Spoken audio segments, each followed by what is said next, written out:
Well, well, well, what do we have here? I am, in fact, alive. So, basically, I'm supposed to be doing some writing this month. Have I been doing a lot? No, I've been doing a lot, but not a lot of writing. Um, we have a sort of unwanted guest in the house. We're trying to help them out, and they've taken advantage of the opportunity. So I haven't had a lot of time to use the space in the house to do anything other than deal with the problems they've caused. But I still have been working on story ideas, and this sort of comes into the territory of like Ramius has asked me, do you have an ongoing novel or other that you are crafting carefully into something you want to publish? I have a lot of them. And it comes down largely to the way I create stories. So, like, I could sit here and brainstorm for about 10, 15 minutes and walk away with 1 to 15 different character ideas. And those character ideas would inform a little bit about a setting that I'm working on, or a setting that would fit that character that I could work on. And then from those points, I don't necessarily sit down a lot and just plow through a lot of planning sessions. Oftentimes what I'll do is have that character in my mind, and I'll just remember them tomorrow, and I'll remember them the next day at lunch or something like that, and just sort of like think around the edges of this character. So like we could start off with some of the characters that I've been doing in an online in a group of role-playing games that we're doing. So I started with a character who I wanted to be sort of like a mistake, somebody who doesn't have a place in any culture. It's sort of, and this is where it comes from, is like years ago, I had an idea for a character who was based off of a history program I was watching about how Homo sapiens first encountered Homo sapien Neanderthal, and how it must have felt like, in my brain, I'm thinking like that must have felt like encountering a goblin or some other fantasy race, because they're not like you. They're somewhat different in ways that we can't really analyze right now. But here is this other human race that is not your race, and the encounter must have been a truly alien experience. But we do know that somewhere in our history, Neanderthal and our offshoot of Homo sapien interbred. And so there are indications of hybrid children. And so in my mind, I have this imagination of tall, slender people coming out of the African continent, encountering these stockier, shorter, more brutish creatures that, you know, in the first thought of it, I equated with goblins. So if I take an idea of a character who's offshoot of both of them, you have this long, slender, elvish character is what I decided to play as that end of the spectrum with, encountering a goblin-like character. And it's not going to be a war scenario necessarily. If we're going to, you know, encourage the idea of breeding and rearing children together, it's sort of like adding a member to the tribe. And so a tribe of elves that adds a Neanderthal to their tribe, there may be conflicts of, they're an outsider, why would you bring them in? So there may be a rift forming in the tribe by just introducing this new tribe member. And say you had a princess or something like that, who, instead of wanting to marry the, arranged marriage that she's supposed to be into, she instead chooses to have children with the goblin as one of the member of the tribe. So you have a half elf, half goblin, and if that scenario is one in which the tribe struggles and they're all that remains, or the rift that was formed by this conflict results in them just being left out to live wild, you have this wild child that's half goblin, half elf. And I had this character idea years ago, and she was supposed to be, connecting with nature and become sort of like a hermit weirdo. But when playing this game, I started with, okay, well, let's see what I can do to imply some of these things without out and out saying them. If they're living wild, they're not going to speak the language of the people they're interacting with. And I wanted to throw in a little bit of the Frankenstein's monster scenario, where if you read Mary Shelley's Frankenstein, he's intelligent and he learns by watching somebody teach other people. And so he learns a lot and wants to interact with the people he's learning from. But when he goes and interacts, he's seen as monstrous. So I wanted to take that kind of same concept of, they're not an idiot, they're not a monster, but the thing that makes them different, makes them not part of the community, makes them automatically granted the status of a monster. And so they, or at least in their own eyes, they have learned to associate themselves with being a monster, and so have learned to try to stay in hiding. In this case, the character's idea is to obscure their face with a mask, wear a hood, wrap most of their body in skin and rags, so that you can't tell what they look like. It looks like a mummy wearing a bone mask. And that's how you start the character. Now, once you start playing that character, some of the situations I put them in made it so that you couldn't keep playing it the same way as the other character, the goblin / elf. So I started to really sort of rebuild the character in my head and say, like, okay, so what in that mindset? And so I stumbled on the idea of playing a Tarzan-like character, a character who's raised among wild animals and gets captured and displayed as a man in a circus. And through interactions there, sort of gets more and more freedom until they discover animal tribe that they belong to. And so that's the character I started to really play around with. And that's really just like building a character, and you've built a world in which I'm going to need to acknowledge that there's more than one race, and this character belongs to two of them that generally aren't seen to interact or have children together, or at least not very often.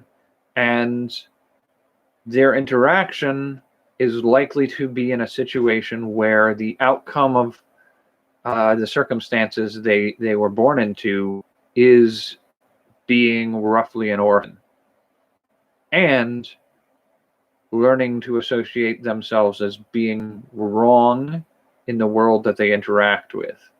So they cover it up. So we already have some understanding of where the world stands on certain things.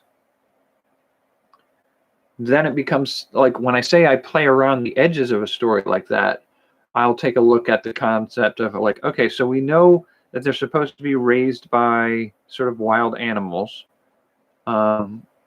What makes the most sense for the role that I want to go for? Like, you could do Tarzan. You could do a Tarzan character. It's very transparent that it's a Tarzan character if you do gorillas in the jungle. And it doesn't explain why, in the case of this character, there's a half-elf interacting with gorillas in the jungle. And so I played a little bit more around with it, and they're including things like the drow elves, which are sort of played up as sort of villainous in a lot of ways, with a culture built largely around victimizing others and enslaving populations.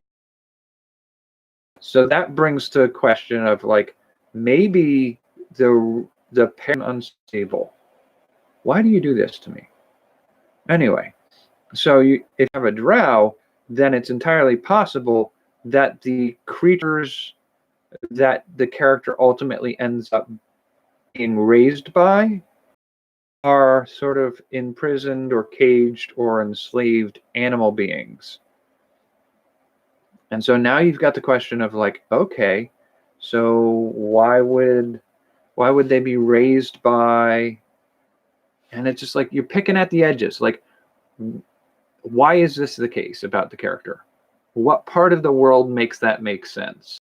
And so you gradually flesh out this kind of setting, this character design that involves, their backstory. And, ultimately, as I'm playing around with it, like, I don't know that, like, the chosen one, the champion of the tribe character that Tarzan is. It's very cliche, and it's beyond cliche in a certain way. That's chosen one motif is stop freezing. What if this character is, instead of being the chosen one, the devoted brother of the chosen one? And so I ended up creating them as a set of twins, a sister and brother. She's the chosen one to lead the tribe that they belong to, and he is the supportive character. And so that's sort of where I really started to fabricate the character around that one, and picked the animal that made the animal beings, so like the monstrous characters, not just a gorilla, but like a D&D monster. And so, like, playing with that a little bit more gets you a little bit more sense of the history of the world, the environment they came from, the backstory of that character, the backstory of the family that character belongs to, an unsolved or unresolved issue in that past, and effects of that story's consequences that the character desperately wants to fix. The reason why they're adventuring, and the things they want to change, what they want to get out of that adventure to fix the scenario that they're in. And, like, that's a fairly decent example of how I build stories, because at this point there's a whole story that I can tell of how they came to be, their life among the tribe that they're involved with, how he got separated from the tribe and treated as a circus wild man, the discovery of his human heritage, why he's leaving that behind, what he's actually seeking to achieve in the future, and the methods he has to go through to achieve that. This is the basis of a whole story. I could write a whole book around just that journey. I could probably write a series of stories about that journey. And I have another character that I did something similar with. And I oftentimes in my story writing and my book writing concepts, I build around an idea, just like I built around this encounter of first Homo sapiens with Neanderthals, and blew it out into the half goblin, half elf, which is a story I can still tell in its own right, and then blew that out into a story about a half drow wild man in a circus discovering his human heritage, and just like it builds, it snowballs by setting key points and playing around the edges until it fleshes itself out into a grander story. I don't always do it for characters. Sometimes it's like a scene, like a dramatic scene. There's a science fiction series that a set of stories. I call it a series. It started with a single book idea that started with having a sense of humans are sort of wandering space in a situation where they're in some ways fleeing, and in some an aggressive alien species that is trying to wipe out all organic life in the galaxy. And so they're in this situation, and the enemy of my enemy is my friend scenario that they find themselves in finds themselves teaming up with other organic life forms to oppose this silicon-based extra galactic invader. And part of what I was doing when I was thinking about that is just like that sort of like Spartans at Thermopylae, the last stand of a valiant few against an aggressive, massive army, and making the price so expensive for the enemy that ultimately, if they attempt to achieve victory, it'll be a soured victory, and give the chance for allies to get away. And building that kind of scenario in my mind, this sort of like a noble sacrifice to save the many at the cost of the few against a outsider force that's coming to swarm you, and being part of a community of multi-ethnic, multi-racial, multi-species fighters for all of each other. That's the founding moment, like a cinematic scene that I started with that has that moment of deepest, most emotional sacrifice being put on the line. And from there, again, you start picking at the edges. So who are the other species that they're working with? And my brain goes like, well, maybe they have augmented dolphins. And so you have what I call dry-back dolphins.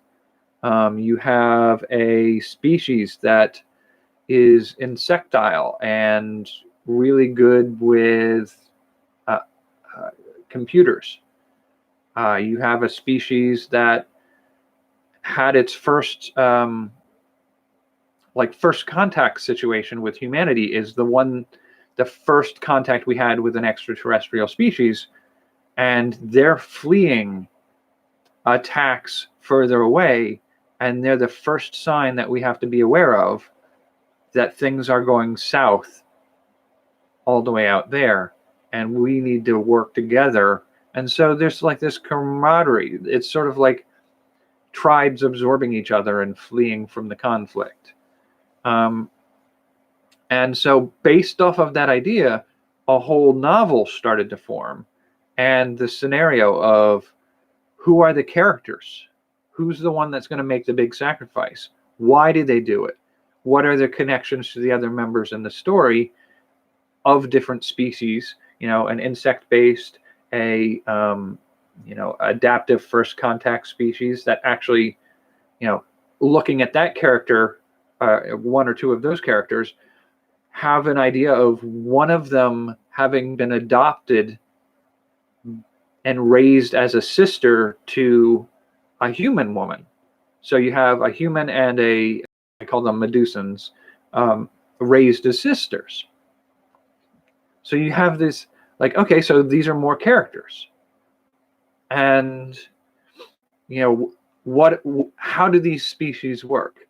And in them, I've included some mistaken assumptions that they've each made about each other before first contact, and they're kind of locked into that's how they're going to relate to each other from that point on. situations. And so you just have these complicated relationships between these different characters and key factors that set them off to protect one another and fight for each other and help each other out in this sort of refugee fleet.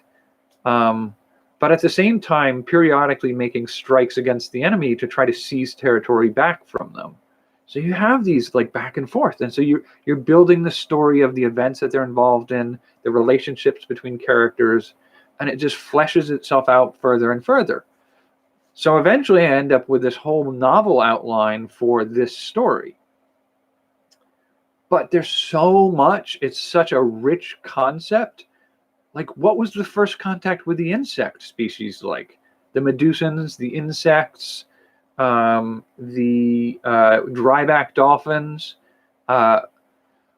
What was it like to lose colonies? What was the first encounter with the villainous silicon species like? How shocking and horrifying was that moment? And having a story to illustrate how terrifying encounters with those silicon species are brought about a whole nother story where two people from one of the refugee fleet ships that was attacked and is damaged and going down, they escape pod out and they land on a planet with a jungle on it, and they're fleeing through the jungle from troops of the silicon species, terrified they'll get caught and absorbed into the species in a certain way. And so they're fleeing and they duck into cover. And that's the start of explaining that story. And then I can dip back into some of the little story elements that I've come up with in the past. In this particular case, it's a story of a character who, two characters in an environment where they're exposed to a symbiotic species, one that adapts and thrives in its environment without any defenses or protections or attack capabilities of its own. It just absorbs into other species and uses the attack and defenses of other species to protect itself from the vastly predatory and dangerous environment of its own world. So now you have this new species that's added to the mix, and take a quirk of it, play with it a little bit, interact it with the story of the two people fleeing from the silicon life forms trying to wipe them out, and you suddenly have this new set of beings added to the conversation about how we interact with the universe and all the life forms in it. And it's just like you build and you build, and it snowballs into this giant world building adventure of this is just the way I write stories. And so do I have a novel outline that I've been working on?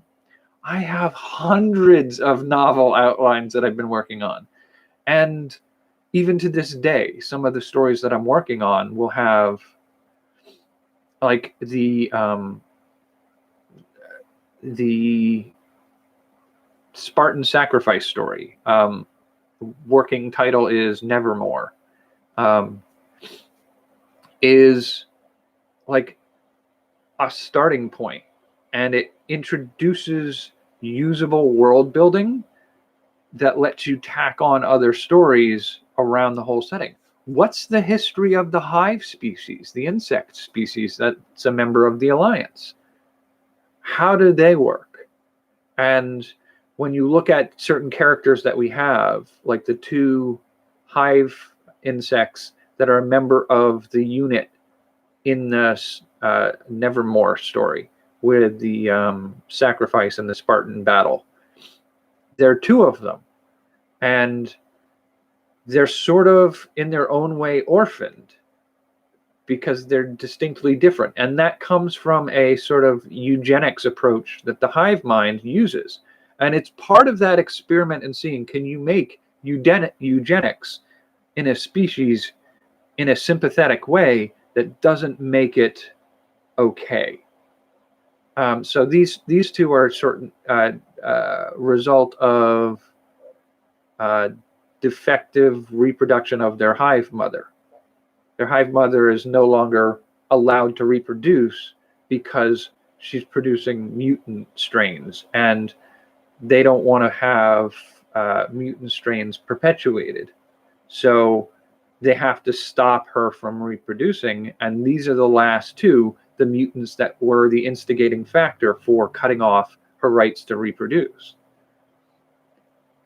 And that involves building a whole history behind the species of why they have these eugenic practices, how they reproduce, the methodology of the mutation that came about for those two characters, and also it introduces story elements into the main story that the two characters are involved in that, like, humans would see the refusal to allow their hive mother to continue growing their hive as a grossly negative way of dealing with a member of your own species. We have a history of not being okay with eugenics because we've seen how it's been negatively applied and abusively applied to our own populations. How, as a group of people of mixed species, could you come to terms and accept your teammates living by rules that, if were applied to us, we would be up in arms about? Like, that scenario of those relationships between those characters not only implies a fascinating piece of a story in that main story that it occurs in, but it also implies a greater backstory about the history of the species and why they do that thing, and maybe uncovering false beliefs or mistakes or flaws in the thought process. And so it's just like a whole world of things starts building up around it to play with. And so we have the Nevermore story, we have the Hive story, we have the Crashland and Symbiont Species story. And, now we've built enough backstory for each of them that you build a bigger, grander world with a lot more details to pick at. So you have this scenario of these people who crash landed on a planet and they're fleeing from these Silicon Soldier group. That brings the question of, okay, so if we do that, there has to have been other conflicts like this at another point. And so part of that is, okay, what did that conflict look like on another world? So say we have Alliance troops in the early days of the Alliance that hasn't quite managed to make an alliance with the Hive insects yet, going to rescue a colony of the Hive that's under attack. So they start rescuing the Hive members from the city and fighting off some of the Silicon species troops.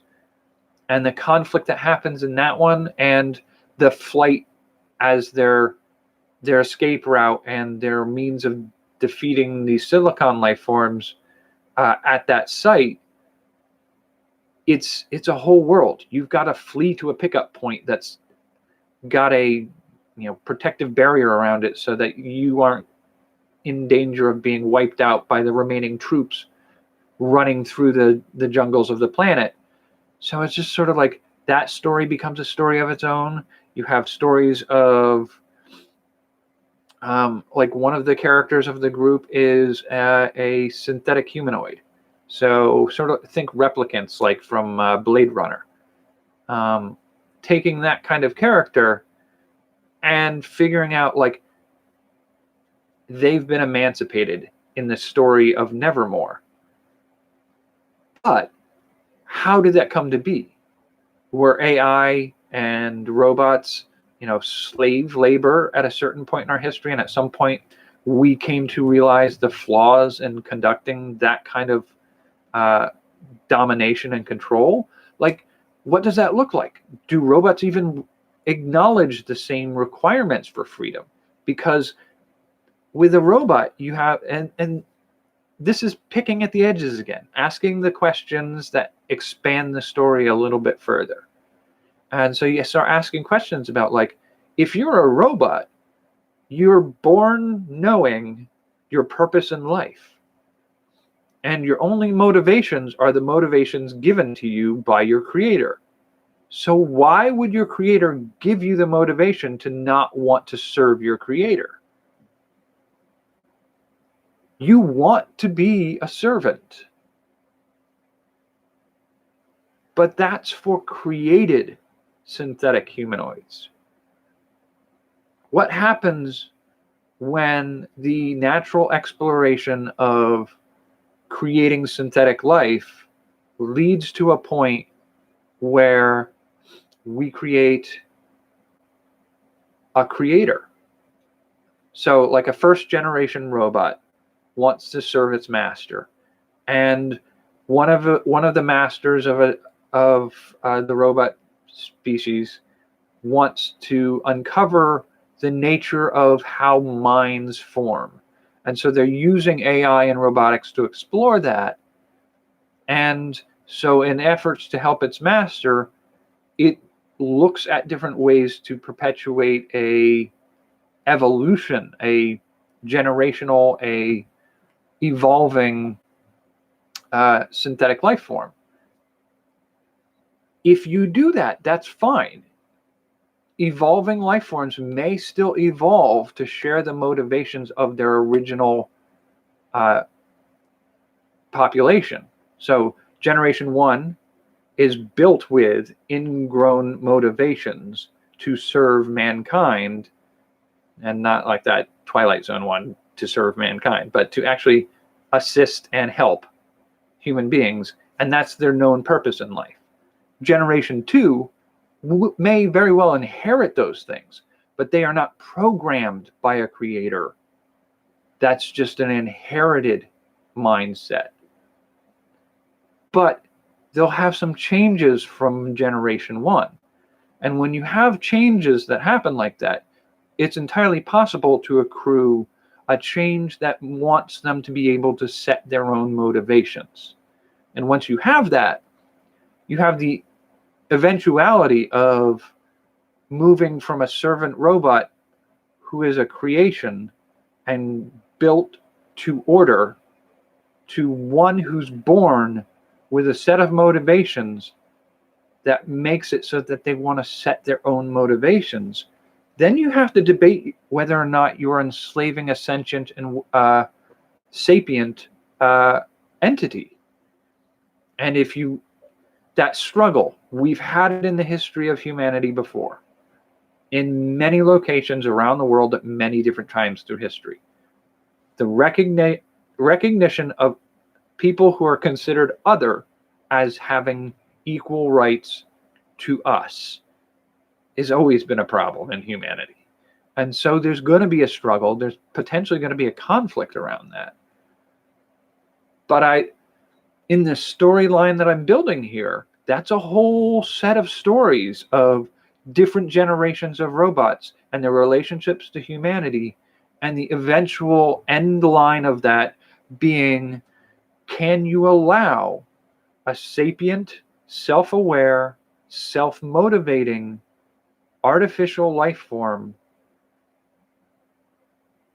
to become its own species and be able to, in a sense, reproduce in whatever form that looks like for that species? Make it a species of its own. And if you do achieve that, that brings a lot of questions into, like, then how does, like, once you've acknowledged them as a species like all the other species, do they have their own council, or are they considered offspring of humanity? Are they human? Are they other than human? Are they just another alien race? Do they get their own colonies? Do they segregate away from humanity?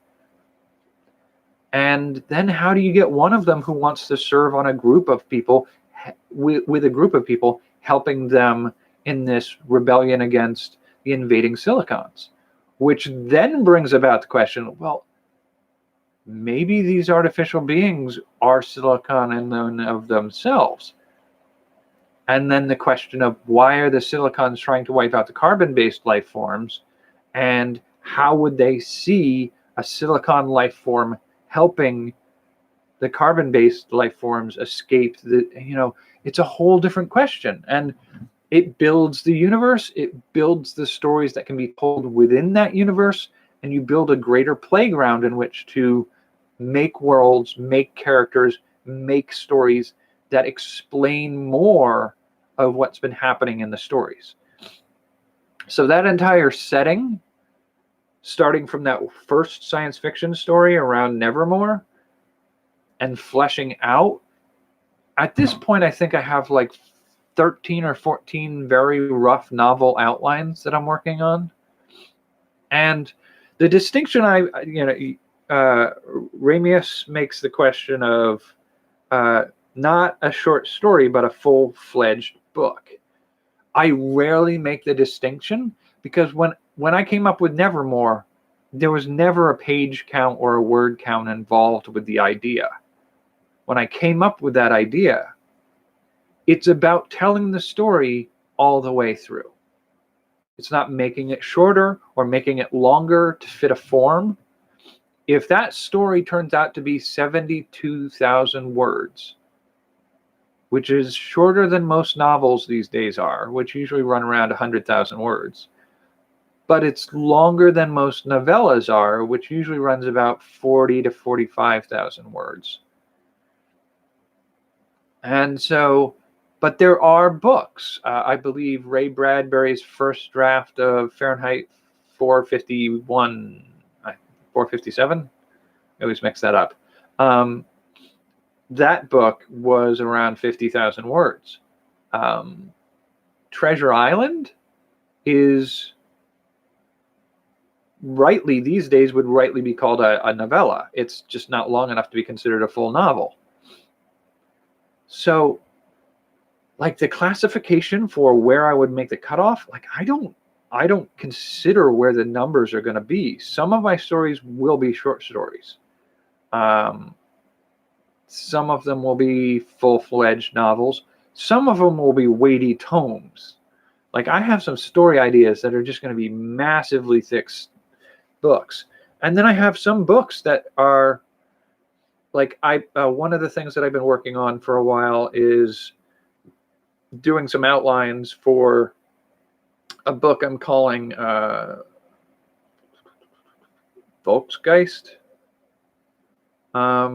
And it's the name comes from Leet speak, which is spelled with numbers and symbols. So it's a whole complicated way of describing where the name comes from that I don't want to get into on this one, maybe on a future episode.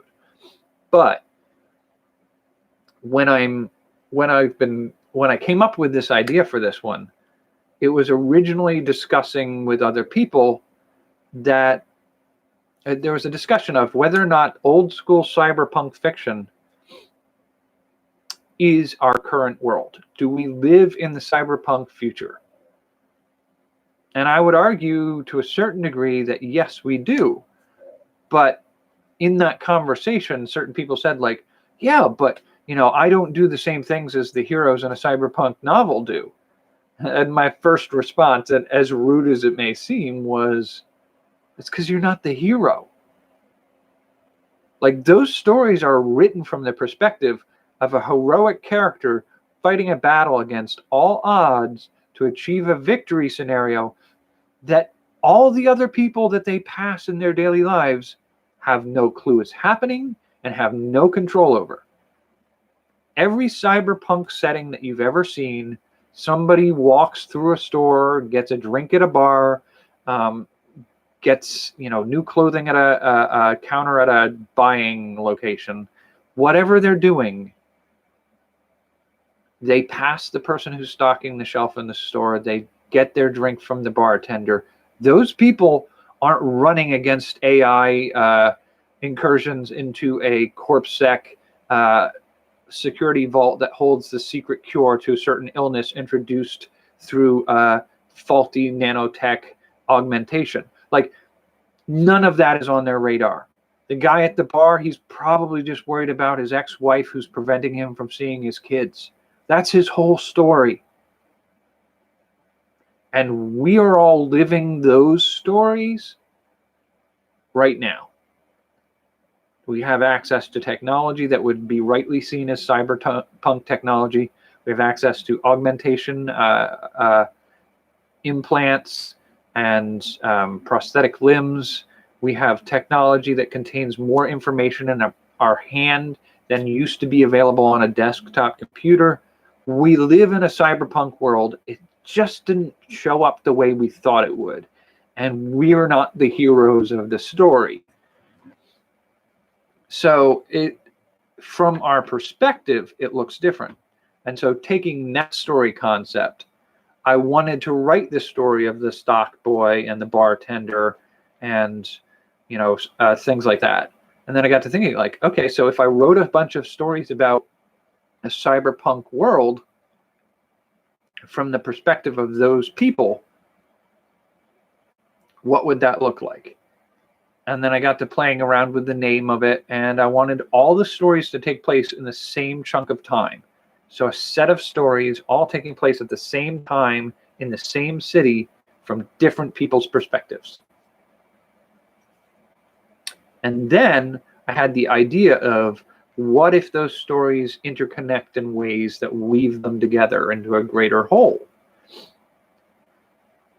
And so I started to build these interweaving structures so that overall the book is going to be the story of a certain chunk of time, in this case 63 hours, and they're going to be 15 different stories, 13 different stories with 2 additional stories woven in interesting ways. Let's just put it that way.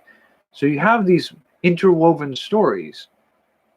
It is all one big story, but it's told as individual stories. So right there, I like, is it short stories or is it a novel? Well, yes. How long is each story? I don't know. However long it needs to be to tell the story it's telling. How long is the whole book? However long each of those stories added together and woven together makes it. So I imagine that one's going to be pretty weighty. It's going to be a pretty thick story. And as I played with that, the further I got along with playing this storyline, I got to thinking about, like, okay, there's the possibility of doing 2 sequels to it that perpetuate that same story building, talking about that same world that we built in the first one and fleshing it out further. And so you get these bigger and bigger interwoven stories where you're dealing with individual stories that at first glance appear to be individuals that appear once and then disappear, and the next story is a different character. But somewhere in that story of that second character, the first one will cross paths, in some way influencing the story and character of the first one and the second one together. So if you're weaving those together, and each of those stories are all woven through each other, if your next novel in the series appears to be individual stories again, but they're interwoven amongst themselves in that volume, are we going to weave volume 1 and 2 together in a less transparent way, where again you may have a character, the main character from story 3 of novel 1, as a background character in story 5 of novel 2, and it just weaves the whole trilogy together into a greater whole series of events. And it's just like that. That's an interesting project for me, and it's one I'm going to stew on a lot. It's sort of one of the things I have to work on, is an anxiety. Once I've built up a three novel anthology series with 45 different stories, woven through them.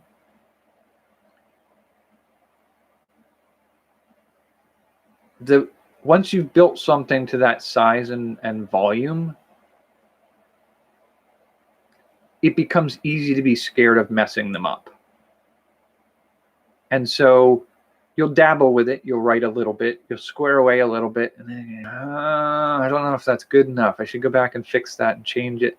And it's part of the reason I like Nanowrimo is you don't have the time. You don't have the time to second guess everything you do. You write it. You finish it. You leave it alone. You come back to it a while later. You fix what needs to be fixed, but you give yourself plenty of time so that you're not fixing what isn't broken. Because if you look at it right after you finish writing it, at least for me, I'm likely to second guess my work and think that, oh no, that's not good enough, and try to fix it. And that just breaks it. So something like the Volksgeist, Zeitgeist, and Weltgeist books, the series I would call the Geist series, that's going to be at least a year's worth of work, possibly 2 or 3 years worth of work. And I have to pace myself and work on it casually. I don't want to force any part of that. And it is the hazard of building these vast universes that I build.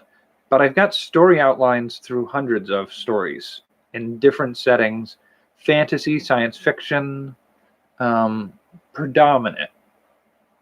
But I mean, I love building those stories, and it's part of the reason why I'm debating whether or not I want to start doing some D&D related content where I can create worlds for other people to play in. And so at that point, I can build the whole world and then just let other people make the stories inside of it. Give them seeds of stories that fit their characters and whatnot. I think that would be a fun thing to do. But yeah, I have a fair number of story ideas that I've been stewing on for over a decade. Some of them to near completion. I always feel like I could go back and fix it a little bit more. Many of the ones that I came closest to finishing are a serial story.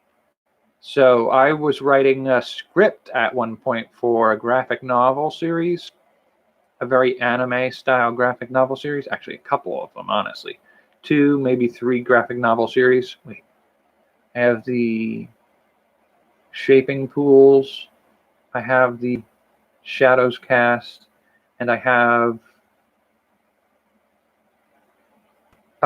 Worlds Collide. So I have at least 3 manga style graphic novel scripts I've been working on. And I have Knickerbocker size 12 partially start in steampunk sort of superhero kind of story. It's hard to really describe. And that one, I started in on the story and sort of fleshed out where I want certain things to go, but I've got like the first half of the story written, and then the second half is outline. And that one really kind of starts as a complete story.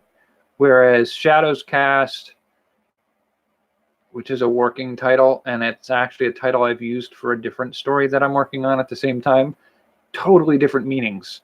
But in Shadows Cast, I have a character, it's more of like a character origin story that leads the potential for further stories in the future.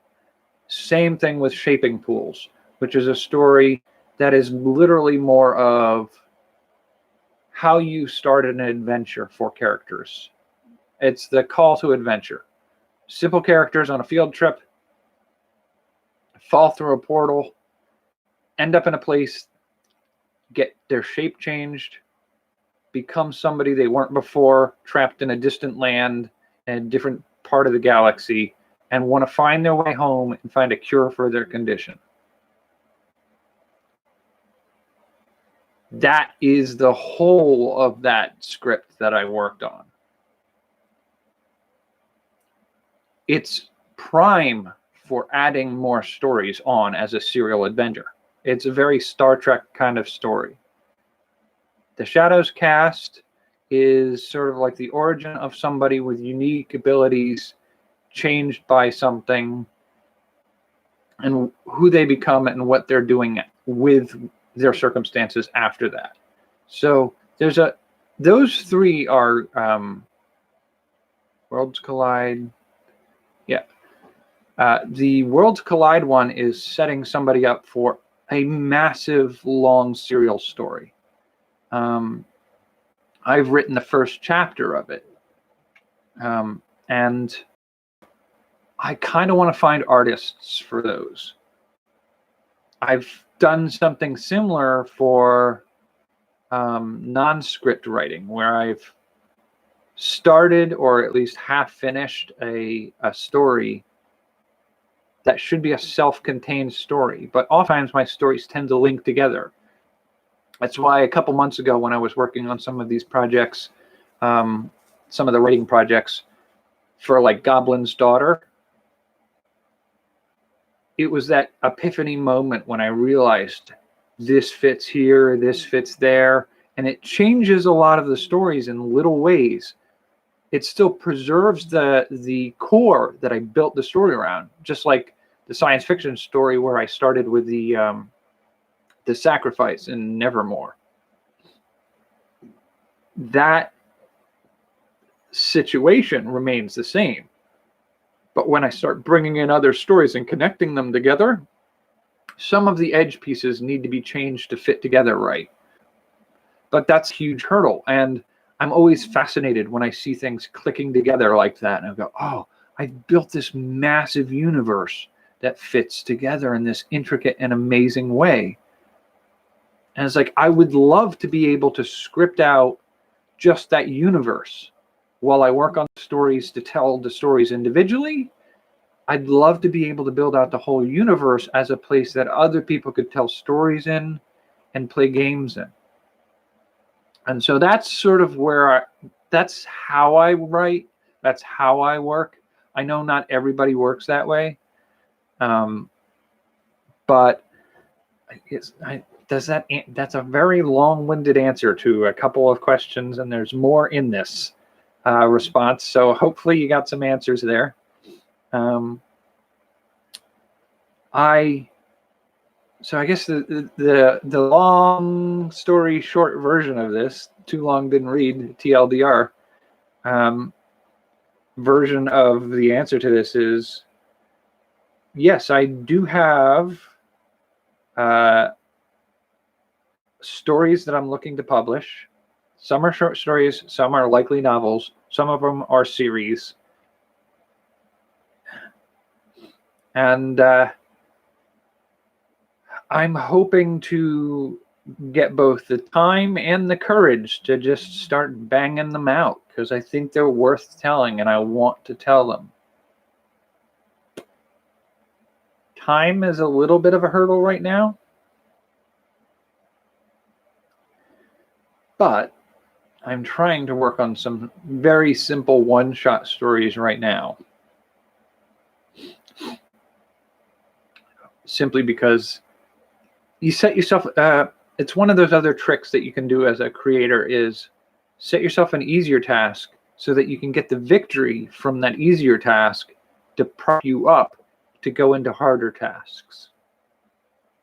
So being able to publish 25,000 to 40,000 words as a story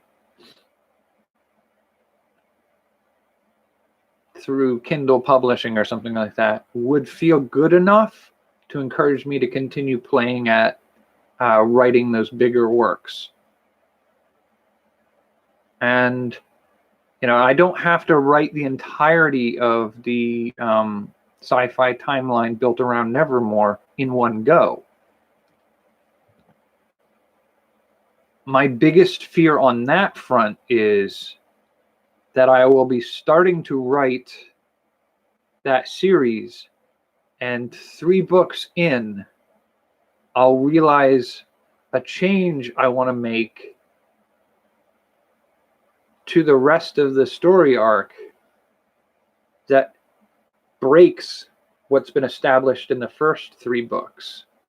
And I don't want to get into that scenario. So my brain wants to plan it all out now and then build the stories around the plan later. But at some point, I'm just going to have to start writing them. I'm hoping that point is coming up in less than 2 months. But we shall see. And wow, this is the first time in a long time I've done an hour-long or almost an hour-long video. So hopefully there was something there for you. I still can't guarantee I'll have time to do videos at night. I'm still working long shifts, but theoretically I'll be working about half the shift that I've been working for the last month and a half. So I have more time to work on things. I'm still dealing with having to relocate on the holidays from where I'm staying. But in the meantime, I'm still staying in a place where the person in the next room is an obstruction to being able to do videos. So I can't guarantee that I'll be able to do regular, but I want to try to do a regular nightly video again for a little while. I'll see what I can achieve. No promises, but I will see you again real soon. Thank you for coming. Take care and have a good night.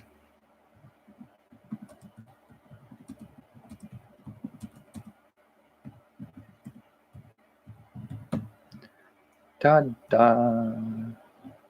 Man, it feels good to be able to do this again. Last 2 times I've tried to get ready to do a video, it's been interrupted and prevented from happening. So here we go. See you soon.